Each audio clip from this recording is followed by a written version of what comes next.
Hey there movie fans, I'm John Andersen and I just watched...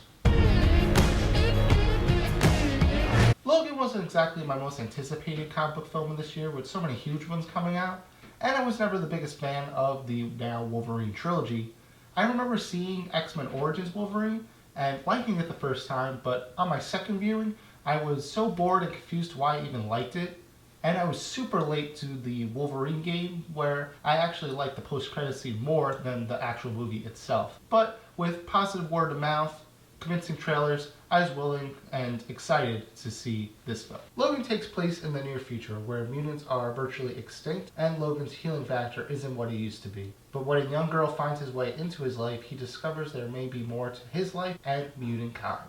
Hugh Jackman returns for his so-called last turn as Wolverine, proving once again that he's perfect in the role, as he's played the character for over 16 years across 9 films. Patrick Stewart also returns as Professor X for his last performance as the character, showing us a much different side to Professor X than previously seen by Stewart. Daphne Keane also joins the cast as Laura, showing an impressive range for such a young actress. There's a lot to love about this film, balancing a surprising amount of humor with drama. No. Teasing a lot of the major events from the X-Men film franchise as a whole, and all of the pure rated R language and violence that makes the mansion scene from X2 look like child's play.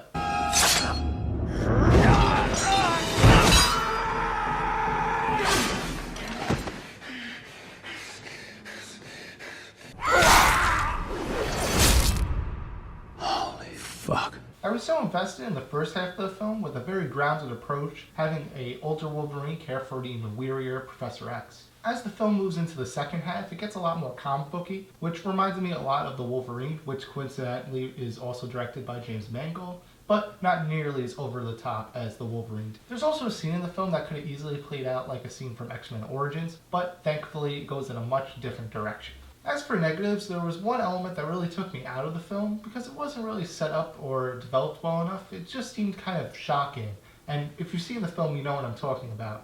And I also would have liked the villains to be a little more developed because it seems that Donald Pierce has more screen time than Dr. Xander Rice, and I would have preferred it the other way around. Logan is hands down the best film in the Wolverine trilogy, giving us the pure R-rated berserker rage we've been longing for since the first X-Men film, but due to a few minor elements, it's not quite as good as some of the best X-Men films. And that's why for me, Logan is a really good movie.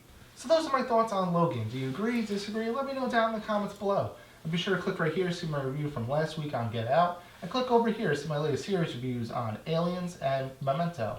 Also be sure to subscribe if you haven't already, and check out my social media links down in the description below. Until next time, don't forget to watch the movies.